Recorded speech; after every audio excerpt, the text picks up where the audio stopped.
Nuovi dettagli sullo scandalo Mose, danno erariale per oltre 37 milioni di euro, disposto il sequestro di beni per 22 milioni all'ingegner Mazzacurati. Popolari Venete, voto alla Camera per la legge salvabanche, l'ostruzionismo del Movimento 5 Stelle rallenta, l'approvazione rimandata domani, fuori da Montecitorio la rabbia dei risparmiatori. Aggredita e rapinata sotto casa, vittima un'anziana signora alla quale è stata rubata una collana, ricordo di famiglia, ora dice vivo nella paura. Polemica a Verona dopo il video in cui uno degli ultras dell'Hellas Verona ringrazia Hitler per il finanziamento della festa, intanto decine di migliaia le visualizzazioni sul web. Ad agosto 5 richiedenti asilo, tutte donne, arriveranno negli alloggi di Via Ragusa, Mogliano Veneto. La Lega Nord attacca l'amministrazione per aver aderito allo SPAR. È stato uno smottamento tra le due rive a causare i danni che hanno portato alla chiusura del ponte dei Bareteri. La situazione dovrebbe tornare alla normalità nelle prossime ore. Dopo 2 settimane di chiusura a causa di una frana riapre la statale Alemagna, ma con limitazioni al traffico e chiusura notturna in alcuni tratti. Ben ritrovati in edizione regionale dei notiziari di Antenna 3 Nord-Est. Lo avete dunque sentito dai titoli, nuovi dettagli emergono dalle indagini della Guardia di Finanza nell'ambito dell'inchiesta Mose. È stato disposto il sequestro di beni per 22 milioni di euro all'ingegner Mazzacurati. Sentiamo.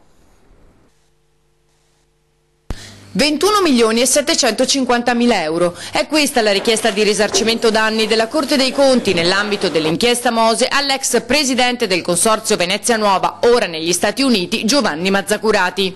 La Procura sa delle condizioni, appunto, dell'età, delle condizioni di salute precarie dell'ingegner Mazzacurati, ma è stata costretta ad intervenire perché, come sapete, l'ingegner Mazzacurati aveva conferito una procura per ottenere, aveva anche ottenuto un decreto ingiuntivo per ottenere il saldo di 1.100.000 euro circa della liquidazione che lui aveva ottenuto come a titolo di, appunto, buonuscita, e delle quali l'ammontare complessivo di 7 milioni di euro, 5 milioni di euro aveva già, appunto, incamerate, e a nostro avviso questo importo residuo sinceramente mi dava vendetta se poi alla fine veniva ancora incamerato. In tutto le indagini hanno consentito di segnalare 8 responsabili di danni erariali per oltre 37 milioni, di cui 4 già condannati in primo grado dalla magistratura contabile. Abbiamo messo in campo, un'azione trasversale con tutti i profili che ineriscono la Guardia di Finanza come polizia economico-finanziaria, quindi le indagini penali, i sequestri penali relativamente ai reati commessi e intercettati, le attività di polizia valutaria per le somme, le tangenti che sono passate di mano in mano con importi sopra limiti. La somma di 21 milioni e 750 mila euro equivale all'ammontare del prezzo del reato, ossia le tangenti incassate da Matteoli, Spaziante, Chisso e Galan. Non dimentichiamoci che sono risorse finanziarie pubbliche che derivano dalla tassazione dei cittadini veneti, insomma. L'obiettivo di questi sequestri è proprio quello di cercare di arrivare a dei recuperi effettivi. Se viene confermata la sentenza di condanna nei confronti dell'ex presidente Galan, gli importi che verranno recuperati non ritornano a livello centrale, ma rientrano nei bilanci della Regione Veneto. Ed ora parliamo del lungo giorno delle banche alla Camera, via libera al voto di fiducia che però slitta a domani per l'ostruzionismo in aula da parte dei 5 Stelle. Sentiamo. Hanno votato sì 318, hanno votato no 178, la Camera approva. L'Aula della Camera ha approvato la fiducia posta dal Governo sul decreto legge per il salvataggio di Veneto Banca e Popolare di Vicenza. Decadono tutte le proposte di modifica, ma come annunciato per tutto il giorno la parola d'ordine da parte dei 5 Stelle in particolar modo è stato ostruzionismo. Questo sistema bancario italiano si è disintegrato, si è distrutto, è collassato sotto la scure dei vostri continui regali agli amici, ai vostri amici banchieri. Un diluvio di interventi dei grillini per l'esame degli ordini del giorno, paralisi che porterà allo slittamento del voto finale a una nuova seduta a Fiume domani. A Roma anche il grillino Berti, che insieme ai colleghi parlamentari ha incontrato le associazioni dei risparmiatori e ha avanzato richieste precise al governo. L'istituzione di un fondo per il ristoro di tutti i cittadini truffati da parte delle banche venete. Dall'altra parte chiediamo immediatamente la creazione di un pool di magistrati per fare pulizia sul territorio. Per il ministro Padoan il sistema bancario è una svolta e può e deve diventare componente fondamentale per l'accelerazione della crescita. L'attacco invece di Forza Italia, che voterà no. Padoan è un incapace, buono a nulla, capace di tutto. Questa maggioranza utilizza la fiducia squisitamente per zittire il Parlamento, l'esatto contrario.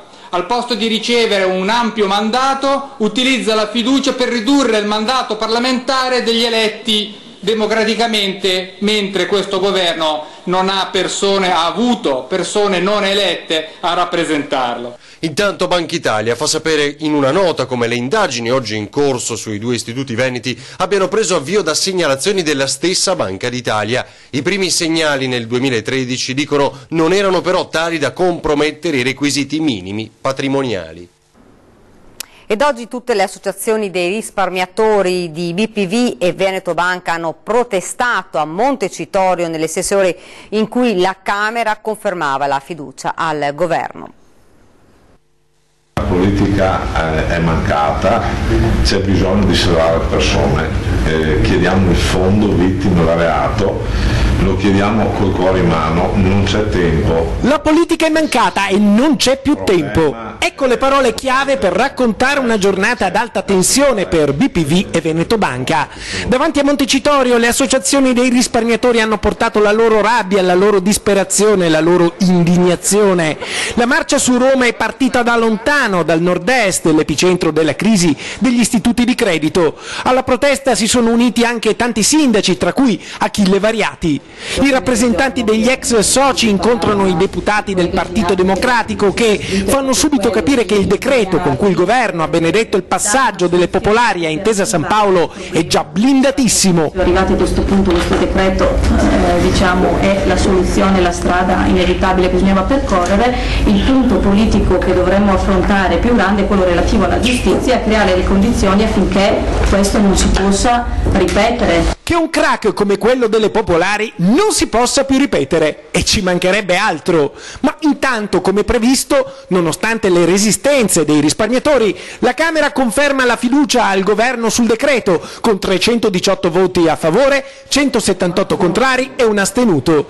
Si passa all'esame dei 142 ordini del giorno, 83 vengono illustrati dal Movimento 5 Stelle che fa ostruzione. I tempi possono allungarsi molto, ma la votazione finale è comunque prevista in settimana, poi il decreto che scade il 24 agosto passerà al Senato. Ma c'è una speranza, quella che venga creato il famoso fondo per le vittime da reato bancario, che avevamo anticipato per primi nei nostri telegiornali qualche giorno fa. Abbiamo proposto il fondo vittime da reato bancario, la politica ha fatto una grande apertura, siamo fiduciosi e aspettiamo e verificheremo se manterranno le promesse. Siamo alla cronaca, ancora una donna aggredita e rapinata a Padova, questa volta è successo in via Palestro, sentiamo. Sono giù, ho questi occhi davanti a me, non riesco a dormire, insomma, sto male. Pochi istanti di terrore impressi nella memoria come un incubo, pochi istanti di violenza impressi nei segni che porta ancora sotto il collo, istanti che Giustina Bogoni ha vissuto sulla porta di casa in via Palestro, aggredita e rapinata poco prima delle 5 di pomeriggio da quello che per un momento ha pensato fosse uno studente. È stato un attimo che io non ho creduto che era un studente, ho creduto che era un cattivo che con due occhi da cattivo è venuto verso, mi ha preso per il collo, mi ha strappato la collana da addosso e in più guarda i lividi che mi ha fatto, e poi è scappato verso il centro. Io gli ho corso dietro urlando: ladro, sei un delinquente. Se nessuno mi ha sentito qua, nessuno è venuto fuori, nessuno mi ha aiutata. Giustina Bogoni è la nona donna aggredita e derubata in pochi giorni a Padova. Il malvivente è fuggito con una catena d'oro, un caro ricordo di famiglia. Apparteneva alla sorella di Giustina, scomparsa diversi anni fa. Era appena la prima volta che la metteva quest'anno. Il sindaco che è nato su a Padova, che ci dia delle sicurezze. Qua in via Palestro che vengono la sicurezza, che siamo un po' più protetti. Io non mi sento più tanto sicura, stamattina non avevo voglia di andare fuori dalla porta. E deve rispondere di lesioni aggravate un 52enne che ha picchiato la compagna, i due trovati a vivere abusivamente in una cascina a Vicenza. Picchiata dal compagno con un bastone d'acciaio, sanguinante corre in strada a chiedere aiuto. La donna viene notata da una pattuglia della Volante che la soccorre. Lei racconta di essere stata aggredita con violenza inaudita senza un motivo concreto dal suo convivente in una cascina occupata abusivamente dai due lungo strada a Marosticana. Lui, 52 anni, giardiniere e senza più un lavoro, ammette davanti agli agenti le sue responsabilità, giustificando il suo atto con la perdita del controllo. Per lui scatta una denuncia per lesioni aggravate. Al vaglio la posizione della coppia, vista l'occupazione della baracca trasformata nella loro abitazione. Condannati complessivamente ad oltre 13 anni di reclusione i ladri albanesi protagonisti lo scorso autunno di una roccambolesca fuga dal Friuli al Veneto e di una querelle tra le procure di Treviso e Pordenone. Sentiamo. La rocambolesca fuga da Pordenone a Meduna, terminata nelle acque del Livenza, il salvataggio da parte dei carabinieri con la procura di Treviso che decise di non procedere all'arresto e i colleghi di Pordenone che invece li fecero catturare mentre stavano per imbarcarsi su un aereo a Malpensa. Ora è arrivata una pesante condanna per i tre ladri protagonisti il 15 novembre scorso di quel doppio episodio. Per i tre cittadini albanesi di 23, 34 e 40 anni, pene che vanno da 3 anni e 10 mesi di reclusione a 5 anni e 6 mesi, con multe da 800 a 1000 euro. La banda è stata ritenuta colpevole della ricettazione dell'Audi A6 con cui aveva compiuto la fuga, furto aggravato e falsa attestazione delle proprie generalità. Contestati anche un tentato furto e un furto in abitazione ad Azzano X e altri colpi nel pordenonese che i tre hanno messo a segno comunicando tra loro con delle radioline in modo che i telefoni cellulari non agganciassero delle celle. Decine di migliaia di visite per il video delle polemiche in cui uno degli ultras dell'Hellas Verona ringrazia Hitler per il finanziamento della festa. Io ve lo dico, chi ha permesso questa serata, chi ha pagato tutto, chi ha fatto la galattea ha un nome, Adolf Hitler! Decine di migliaia di visualizzazioni in poche ore, una scia di polemiche infinita. La festa della curva sud dell'Hellas Verona nel mirino dopo la diffusione di questo video, del momento in cui il coordinatore di Forza Nuova Luca Castellini e una delle anime del tifo scaligero cita Hitler come finanziatore della serata il 1° luglio allo stadio Bentegodi. Quindi partono i cori. È una squadra fantastica! È una squadra fantastica!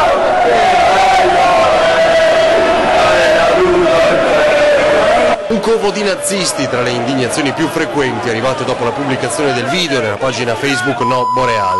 Una squadra fantastica, urlano i tifosi, fatta a forma di svastica allena Rudolf Hess, il vice di Hitler, successore nel partito che aiutò in carcere lo stesso Führer a scrivere il Mein Kampf. Volevo solo fare una goliardata, dice ora Castellini, uno scherzo che chi non è tifoso dell'Hellas non può capire.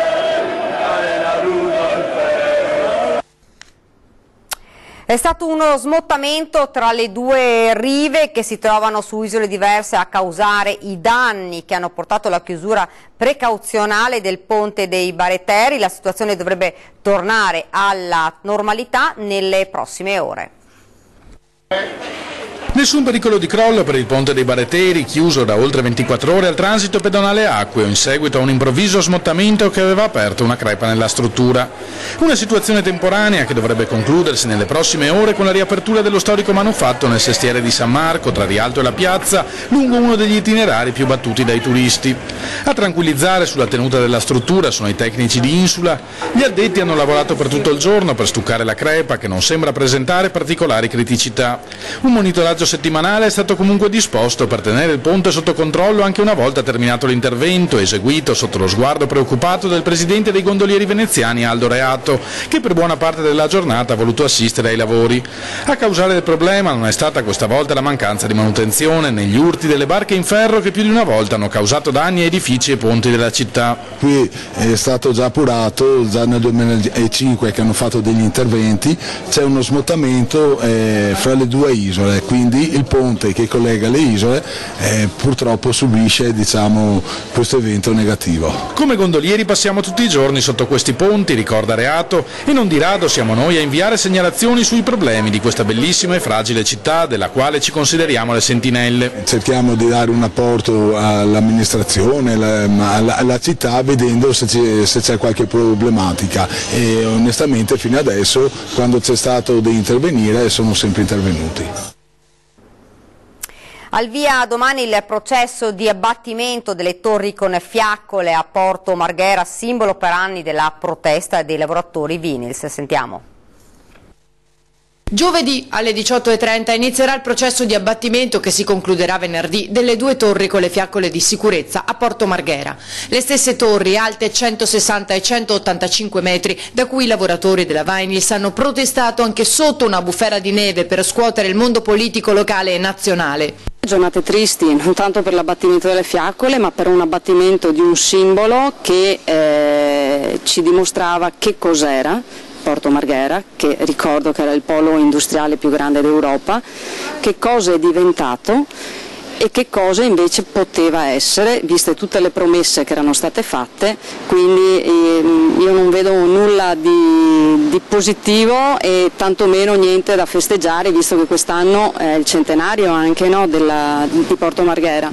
Piuttosto io vedo qualcosa da non dimenticare. Non dimenticare uno degli ultimi simboli della più grande area industriale del Veneto, che negli anni 70 dava lavoro a migliaia di persone e che lentamente è stata lasciata morire. L'amarezza che mi rimane è di tutte le promesse fatte anche dal signor Paolo Costa qualche anno fa, dove prometteva 900 posti di lavoro, dove sistemava quelli di Montefibre, ci sarebbe stato posto probabilmente anche per gli operai della Vinyls.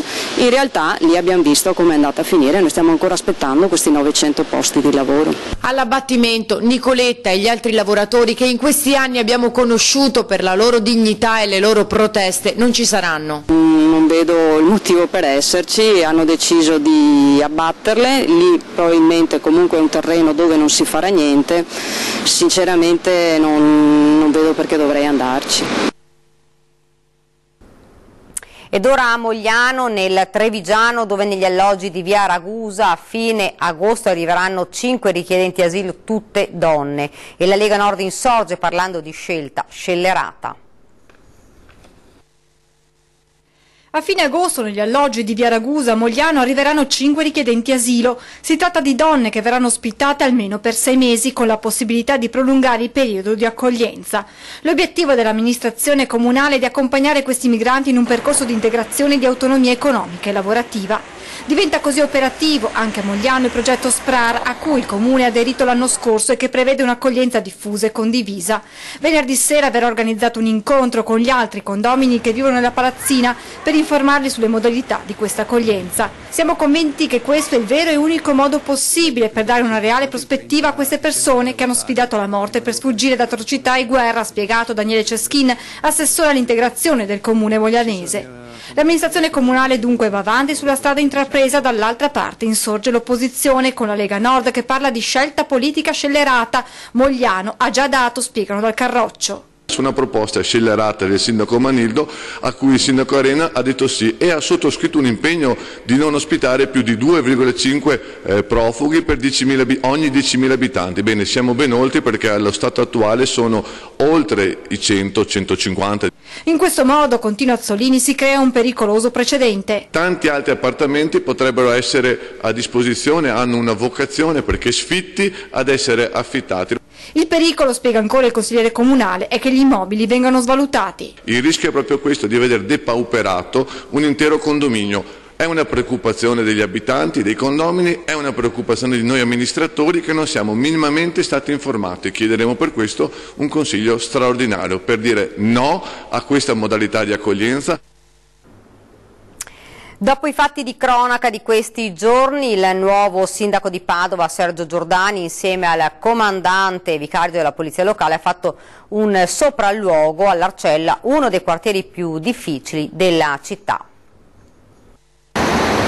È stato il quartiere più battuto in campagna elettorale, passerelle dei candidati, promesse di miglioramento e intanto i cittadini dell'Arcella continuano a denunciare le difficoltà di un rione che deve fare i conti con zone di spaccio, parchi abbandonati e risse tra stranieri. Tantissime le segnalazioni alla nostra emittente che ha dato voce alle proteste dei residenti esasperati. Una battaglia intrapresa al fianco dei nostri telespettatori che finalmente ha avuto una prima risposta nel blitz che il neosindaco Giordani ha fatto tra le vie dell'Ansa Borgomagno insieme al comandante vicario della Polizia Municipale. Ricordo che in campagna elettorale avevamo detto un'altra cosa e facevamo i comitati di sicurezza di quartiere. A breve inizieremo. Il sindaco annuncia una linea diretta con i cittadini per le segnalazioni di degrado, intanto però manca ancora la data ufficiale per l'apertura della nuova sede della Polizia Locale dell'Arcella in via Aspetti. La sede è completa, ci sono alcune cose di dettaglio per renderla operativa in modo che il personale che si trova all'interno abbia disponibilità delle connessioni, il posto per il veicolo di servizio e questi aspetti. Intanto sono stati definiti servizi giornalieri che coinvolgono 12 agenti solo all'Arcella, spesso rinforzati da una squadra di motociclisti. La sicurezza del quartiere, dopo gli ultimi fatti di cronaca, è prioritaria soprattutto nell'area della Borgomagno. Un contingente dedicato all'attività di presidio del territorio che è composto di personale della sicurezza urbana che si occupa proprio dell'Ansa Borgomagno, cavalca ferrovia, rampa discendente, primo tratto di via Aspetti, e questo lo abbiamo sempre il mattino e il pomeriggio. Abbiamo 2 pattuglie della prossimità che fanno Aspetti e Reni e una pattuglia di motociclisti che fanno attività di sicurezza stradale sempre sull'asse principale. Manifestazione a Selvazzano per dire no al gioco d'azzardo. Una grande manifestazione di sensibilizzazione contro l'azzardo, non contro il gioco. Noi non siamo contro il gioco, siamo contro l'azzardo e contro tutte le privazioni e le degenerazioni che l'azzardo porta nelle nostre comunità. In piazza per dire no al gioco d'azzardo e per lanciare un messaggio al TAR che aveva chiesto all'amministrazione di Selvazzano di modificare il regolamento comunale ritenuto troppo severo sul tema della distanza tra le sale da gioco e i luoghi frequentati dai più giovani. Manifestazioni davanti all'ex negozio di calzature di Tencarola, dove, nelle intenzioni di una società di Bolzano, dovrebbe sorgere una nuova sala videolottery. Noi siamo qua per dire assolutamente rispetteremo la legge, cercheremo di trovare quell'equilibrio per non privare la libertà di impresa a nessuno, ma certamente nel rispetto delle nostre famiglie, delle nostre collettività, delle nostre comunità, della nostra città, perché ci sia uno sviluppo rispettoso di quello che è tutto quello che è la comunità, la collettività della nostra città e delle città vicine. E nel prossimo servizio una disavventura capitata ad una mucca. Casale, anche gli animali soffrono il caldo e cercano refrigerio tuffandosi nelle acque del fiume. È il caso di una mucca che questa mattina è finita nel bacchiglione, solo che una volta rinfrescata non è più riuscita a risalire a riva e per recuperarla sono dovuti intervenire i pompieri con la squadra nautica. I sommozzatori hanno raggiunto l'animale legandolo fino a far raggiungere una sponda accessibile. Qui è stata imbragata e con l'aiuto di un trattore tirata sino all'argine. La mucca, in buone condizioni, ha raggiunto da sola la stalla. Ed ora andiamo nel Bellunese. BIM GSP informa che in comune di Voltago a Gordino, nelle località capoluogo Corone e Digoman, l'acqua erogata dall'acquedotto non è potabile e può essere usata per scopi alimentari solo previa bollitura. Analisi di routine eseguite dall'ULS 1 Dolomiti infatti hanno evidenziato la presenza di batteri nei campioni d'acqua prelevati dalla rete idrica locale. BIM GSP ha già adottato le necessarie misure di disinfezione e colorazione. Nuovi prelievi di controllo saranno eseguiti nei prossimi giorni. Per informazione è disponibile il servizio cliente ai numeri 800 306 999 oppure lo 0437 38 12 99, mentre per emergenze il numero del pronto intervento è l'800 75 76 78. Sul Fadalto è stata riaperta la statale 51 a Lemagna, la strada era rimasta bloccata a causa delle 2 frane cadute con il maltempo. Vediamo.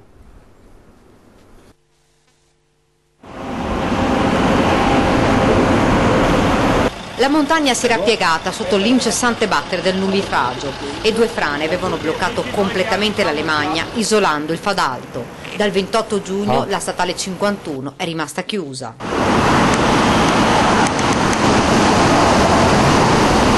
Si presentava così il tratto stradale interessato dalle frane, impossibile il transito, pericoloso, ed hanno dovuto lavorare a lungo i tecnici dell'ANAS per riuscire a riaprire anche se parzialmente la strada. Il primo intervento è stato quello di stabilizzare i corpi franati e poi rimuovere i detriti dalla carreggiata. E nella tarda mattinata di oggi la statale è stata riaperta, ma con limitazioni, su un tratto del chilometro 21,400 al chilometro 21,900 durante il giorno, ovvero dalle 6 del mattino alle 20. La circolazione è a senso alternato, mentre la notte, ovvero dalle 20 alle 6 del mattino, la statale 51 torna ad essere chiusa. Durante la chiusura notturna la deviazione è consigliata attraverso l'autostrada 27 Venezia-Belluno, utilizzando gli svincoli di Vittorio Veneto Nord e di Santa Croce. Non solo, ma quel tratto stradale sarà controllato costantemente. In quella parte interessata dalle frane, successivamente alla rimozione del materiale franoso dalla sede stradale e dal pendio a monte dell'infrastruttura, ANAS ha provveduto ad installare infatti un sistema di monitoraggio della scarpata che consente di interrompere il traffico in caso di ulteriori colate di materiale. Ed ora vi ricordo la nostra trasmissione di questa sera 20:10, in studio Stefano Chiaromanni, Movimento per l'Autonomia di Mestre, e Lorenzo Colovini, gruppo 7 luglio. Si parlerà del referendum Venezia-Mestre. Ed è davvero tutto per questa edizione del nostro telegiornale. Vi lascio come di consueto alle nostre previsioni del tempo. Grazie davvero per averci seguito e arrivederci.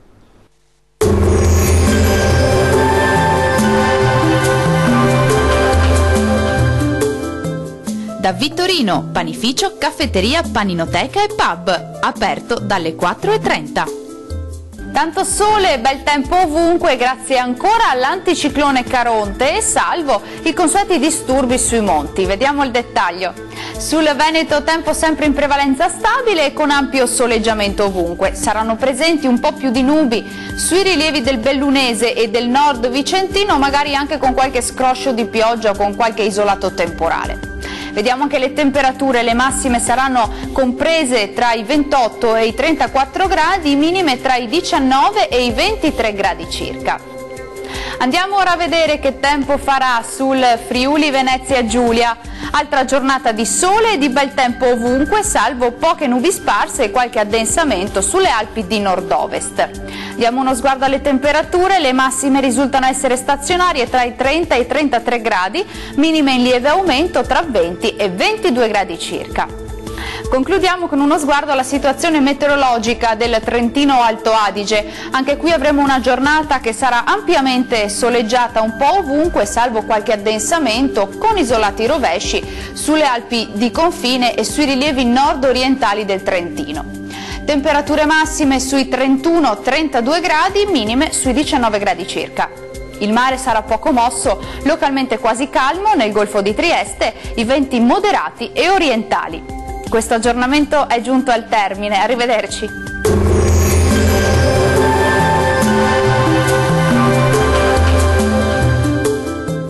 Da Vittorino, panificio, caffetteria, paninoteca e pub, aperto dalle 4:30.